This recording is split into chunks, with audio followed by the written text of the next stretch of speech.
पाचित उत्पादों का अवशोषण।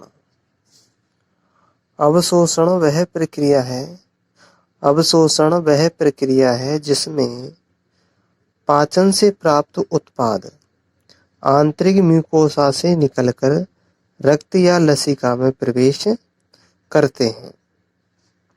यह निष्क्रिय, सक्रिय अथवा सुसाध्य परिवहन क्रियाविधि द्वारा संपन्न होता है। तो सक्रिय में तो एटीपी की आवश्यकता होती है और निष्क्रिय और सुसाध्य में एटीपी की आवश्यकता नहीं होती, लेकिन सुसाध्य में प्रोटीन कणों की मदद से अंदर प्रवेश करते हैं अणु। ग्लूकोज, एमिनो अम्ल, क्लोराइड आयन आदि की थोड़ी मात्रा सरल विसरण प्रक्रिया द्वारा रक्त में पहुंच जाती है। तो थोड़ी मात्रा सरल विसरण विधि द्वारा होती है किसकी? तीन कुछ पदार्थ है जैसे ग्लूकोज, एमिनो अम्ल, क्लोराइड आयन आदि। फिर इन पदार्थों का रक्त में पहुंचना सांद्रण प्रवणता पर निर्भर करता है, यानी कंसंट्रेशन ग्रेडियंट। जबकि फ्रक्टोज, तो इन आयनों का तो सांद्रण प्रवणता पर निर्भर करता है, लेकिन जो जल का विसरण होता है वो परासरण प्रवणता पर निर्भर करता है जल का। आगे देखते हैं। जबकि फ्रक्टोज और कुछ अन्य एमिनो अम्लों का परिवहन अणुओं जैसे सोडियम आयन की मदद से पूरा होता है। तो फ्रक्टोज और अन्य एमिनो अम्ल है, इनका परिवहन सोडियम आयन की मदद से होता है और इस क्रियाविधि को हम सुसाध्य परिवहन कहते हैं। तो यहाँ सोडियम आयन है, ये सुसाध्य परिवहन में सहायता कर रहे हैं। जल का परिवहन। जल का परिवहन सांद्रणी प्रवणता पर निर्भर करता है। सक्रिय परिवहन सांद्रण प्रवणता के विरुद्ध होता है। जल का परिवहन परासरणी प्रवणता पर निर्भर करता है और सक्रिय परिवहन सांद्रण प्रवणता के विरुद्ध होता है, जिसके लिए ऊर्जा की आवश्यकता होती है। विभिन्न पोषक तत्वों जैसे कि एमिनो अम्ल, ग्लूकोज और सोडियम आयन का रक्त में अवशोषण इसी क्रियाविधि द्वारा होता है। अब देखते हैं हम वसा अम्ल। तो जो वसा अम्ल और ग्लिसरॉल है, ये अविलेय होने के कारण रक्त में सीधे ही अवशोषित नहीं हो पाते। सबसे पहले ये विलेय सूक्ष्म बूंदों में समाविष्ट होकर आंतरिक म्यूकोसा में चले जाते हैं, जिन्हें मिसेल कण कहते हैं, और ये यहाँ पर प्रोटीन आश्रित सूक्ष्म वसा गोलिकाएं बनाते हैं। यानी जो म्यूकोसा में जाकर के क्या करते हैं, इन सूक्ष्म जो वसा की गोलिकाएं हैं इनके ऊपर प्रोटीन का आस्तरण हो जाता है और फिर ये फिर से संचरित होती है, फिर से संरचना बनाती है और अंकुरों यानी कि जो अंगुली समान प्रवर्ध होते हैं, अंकुरों की लसिका वाहिनियों में चले जाते हैं। तो लसिका वाहिनियों को लैक्टियल कहते हैं। ये लसिका वाहिकाएं अंततः अवशोषित पदार्थों को रक्त में छोड़ती है। तो इस तरह से हम देखते हैं कि जो वसा और वसीय अम्ल और ग्लिसरॉल है, ये सीधे रक्त में नहीं जाते। पहले ये क्या मिसेल कण बढ़ते हैं, लसिका तंत्र में जाते हैं और लसिका तंत्र से होते हुए रक्त में जाते हैं। अब आगे देखते हैं कि पदार्थों का अवशोषण।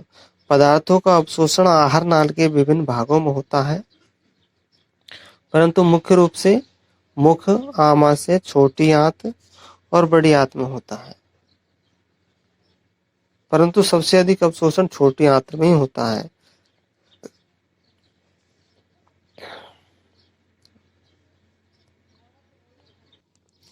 अवशोषित पदार्थ अंत में ऊतकों में पहुंच जाते हैं।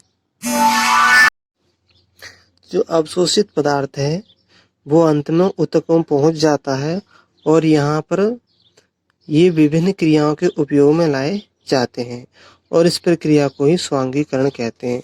तो विभिन्न क्रियाओं के उपयोग में लेने का मतलब कि यहाँ कोशिका में पहुंचने के बाद में, यानी ऊतकों में पहुंचने के बाद में इनसे कुछ भी किया जा सकता है, कोई भी पदार्थ बनाया जा सकता है, ऊर्जा बनाई जा सकती है। तो इस प्रक्रिया को ही हम स्वांगीकरण कहते हैं, यानी उपयोग में लेना।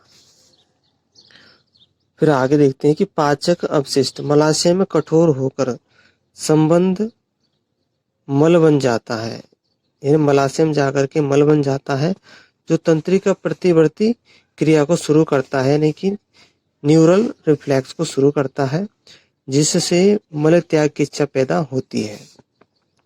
मल द्वार से मल का बहिक्षेपण एक ऐच्छिक क्रिया है, जो एक बृहद क्रमानुकुंचन गति से पूरी होती है। तो मल का त्यागना एक ऐच्छिक क्रिया है और ये तंत्रिका प्रतिवर्त द्वारा संचालित होती है जैसे ही मल पहुंचता है।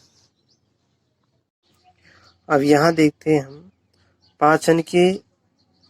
पाचन का विभिन्न भागों में अवशोषण कैसे होता है। तो मुख में औषधि का अवशोषण होता है। कुछ औषधियां जो मुख और जीवा की निचली सतह के म्यूकोसा के संपर्क में आती हैं, वे आश्रित करने वाली रुधिर कोशिकाओं में अवशोषित हो जाती हैं। तो मुख गुहा में क्या है, रुधिर कोशिकाएं पाई जाती है। रुधिर कोशिकाएं इनका अवशोषण करती है औषधि का। फिर आमाशय में जल, सरल शर्करा, एल्कोहल का अवशोषण होता है। जल है, सरल शर्करा है और एल्कोहल का अवशोषण होता है। छोटी आंत की बात करें तो छोटी आंत में पोषक तत्वों के अवशोषण का प्रमुख अंग है छोटी आंत। पोषक तत्वों के अवशोषण का प्रमुख अंग है छोटी आंत। यहाँ पर पाचन की क्रिया पूरी हो जाती है और पाचन के अंतिम उत्पाद जैसे ग्लूकोज, फ्रक्टोज, बसीय अम्ल, ग्लिसरॉल और एमिनो अम्लों का म्यूकोसा द्वारा रक्त में प्रवाह हो जाता है और लसिका में अवशोषण होता है।